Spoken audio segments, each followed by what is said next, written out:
Let's go. For this play, this is where we wanted it. Back, looks, throws, ends up. Yes! Caught! Touchdown, Detroit Lions! They did it! Let's go! Oh, my goodness!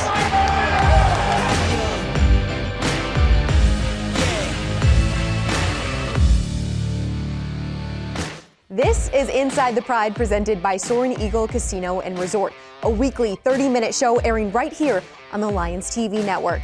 I'm your host, Dannie Rogers, and Week 3 for the Detroit Lions ended with a heartbreaker at Minnesota. The final score, 28-24, after the Lions were in the driver's seat for most of that NFC North matchup. We'll take a quick look back with head coach Dan Campbell before we dive into Week 4. The Lions are hosting the Seattle Seahawks.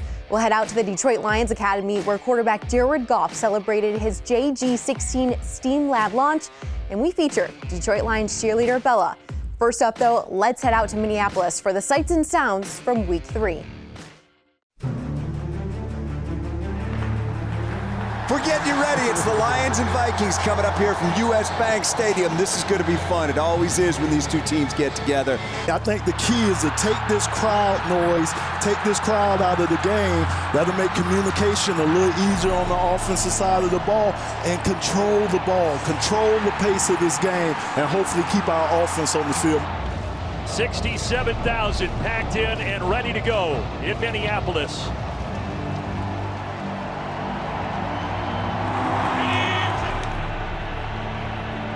Jared Goff going to go to the air here, dumps it underneath to Jamal Williams with a nifty move, and Williams able to take it all the way down to the 36-yard line. Look out of the gun.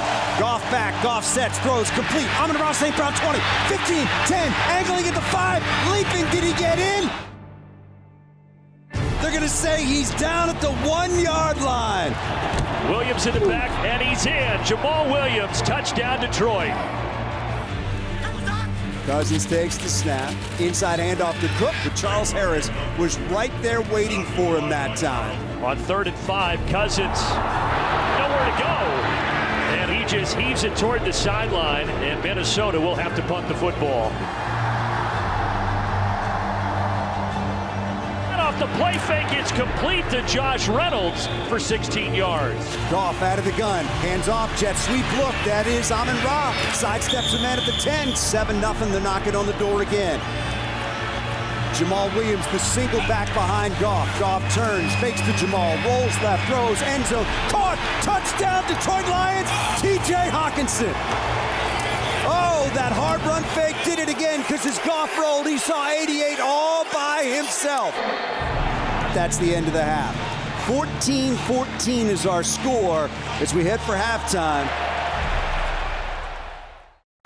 Detroit jumped out in front. They were really in the driver's seat. Now Jared Goff trying to get set to rally the troops for half number 2. This is from the Viking 47. It's 4th and 3. Goff takes the snap. He's back. Looks in trouble.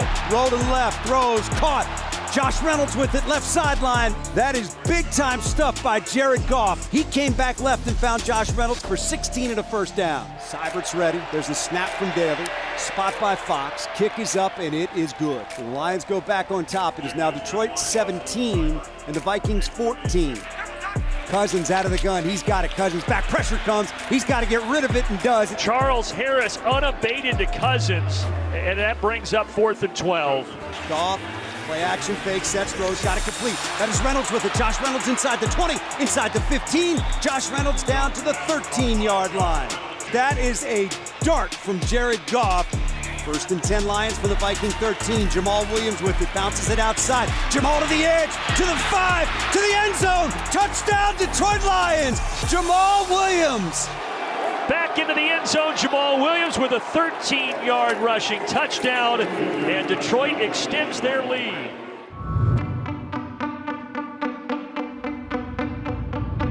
Cousins turns, gives to Cook again. Cook bounces off a tackle inside the 45, lost the football. It's the Lions football. They come up with a takeaway. Oh boy, that is big time stuff for that defense. Cousins, play action, fake sets deep in the pocket, a lot of time. Cousins, now he's gonna get hit. Now he's going down. Alex Anzalone got him. Here we go. There's the snap. Spot down. Kick by Seibert is up, and it is no good. Missed it to the right, and the Vikings are going to win this game. Quarterback Jared Goff reiterating after Minnesota that this Lions team isn't just close anymore, they're here. And Detroit gets another shot to prove that week 4. We're taking a break. Coming up next, Goff launched his JG16 STEAM Lab at Detroit Lions Academy, and we've got the coverage. Then it's our weekly Lions player interview. Don't go anywhere. We'll be right back. Inside the Pride is presented by Soaring Eagle Casino and Resort and sponsored by Priority Health, Kroger, and by Henry Ford Health.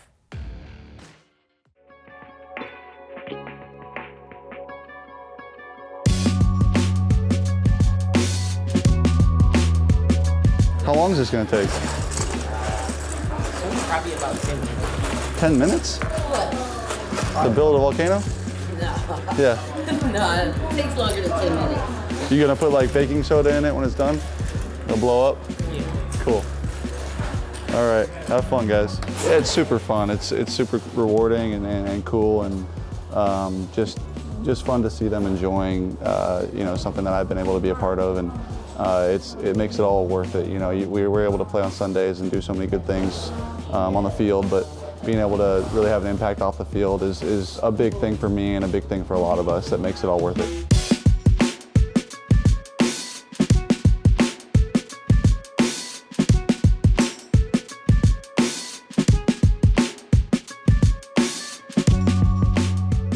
Just so great to see someone that's well known by Detroiters, and being the quarterback of the Lions, just giving back and being part of our effort to just continue to do better for our students. Him being here has an impact.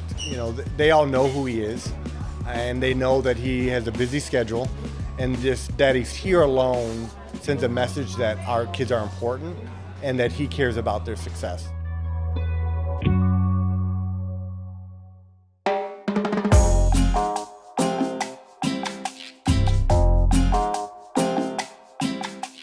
Malcolm, did defensive coordinator Aaron Glenn come up with the Rodrigo nickname? Where did it come from? Yeah, it was rookie minicamp when I first got here, and first day we sit in there, we're going to first install for the day. He said, Malcolm, I got a nickname for you. I was like, what's up, coach? He was like, Rodrigo. Because he called me Rodriguez first. He's like, I got a name for you. I was like, what's up? He said, Rodrigo. I was like, okay, I like that. Like, it kind of stuck. Then, all the other guys came in for OTAs, and AG was like, Rodrigo. Everyone's like looking around, like, who's Rodrigo? And so everyone's like, AG's like, why here? This is Rodrigo, that's Rodriguez. And so it kind of just stuck after that. Using that name Rodrigo that Aaron Glenn has called him, most of the players on the team don't even know that his last name is Rodriguez. They all thought it was Rodrigo. Looking at your play through the first 3 weeks, you were crowned as the highest Lions defensive player by PFF week 1. That was capped off by you hip-tossing an offensive lineman, a veteran in this league, to the ground. And then you even hit a player so hard that your visor broke and you had a black eye. What highlights your first 3 weeks through the NFL so far? Just playing physical and fast, just playing under the system and just doing my job. I don't look at all those plays like, oh my gosh, no, I don't. I'm a very humble guy, so I kind of just, work off and build off of it. And so just one of those things where I still have stuff to improve and stuff to, critique, and I critique myself very, very heavily. After week 3, what did you critique the most? Definitely, just kind of getting keys, reading more keys, learning more about the defense, the open gaps, stuff like that. So just all the little stuff, and, just kind of playing physical at the same time, and kind of just, not being a meathead going down there and trying to hit all the time. So, Coach Jeff has said, hey, teams are going to start seeing that, kind of, start giving you play action pass. So just one of those things I just kind of pick up on, little stuff like that. How natural did that aggression and that physicality come for you when you took the next step to the NFL? Yeah, at a very young age, I did wrestling ever since I was little. So a lot of it kind of goes from that, comes from wrestling. You got to be aggressive. And I was preached at a young age kind of to be like that. Mexican flag is what you'll be wearing on your helmet when the National Football League allows players to do that here in weeks 4 and 5. It is also Latino Heritage Month celebrated by the NFL. you put high expectations on your pregame outfit going into games. How much does the cowboy boots and the cowboy hat just go back to your family roots? Yeah, it's just one of those things where, like, you know, like grandpa, my grandma, like, they had boots, they had that. And so it's one of those things, we had horses all the time growing up. And so we always had boots, we always had Wrangler jeans, stuff like that. Now, you know, I'm just kind of taking it to another level with the hats and everything. I gotta get all varieties of hats. So just kind of just go back to my roots and just, you know, just being a kid from Oklahoma. What are your favorite Mexican traditions your family does? So my mom makes this like wet burrito, and it's she makes it every time I come home. She's like, "What you want?" I say, "I want my favorite meal." So she makes like homemade, you know, she'll do like a homemade burrito, put like chicken in it and just season it, and homemade rice and homemade beans. Put queso on top, salsa, chips on the side. We call it a carb load. So it's just nothing but carbs. I usually get about 1 to 2 burritos, and like these are like the big burritos too. And so it's just one of those things. That's my favorite thing to do. And obviously, when we have birthday parties, we have like piñata and stuff like that. So that's always a fan favorite, and we love that. So my grandma just passed away here recently, so just kind of honor her. And she was born in Durango, Mexico. So it's one of those things where I just kind of just go back to my roots and want to support them, and as she's looking down on me.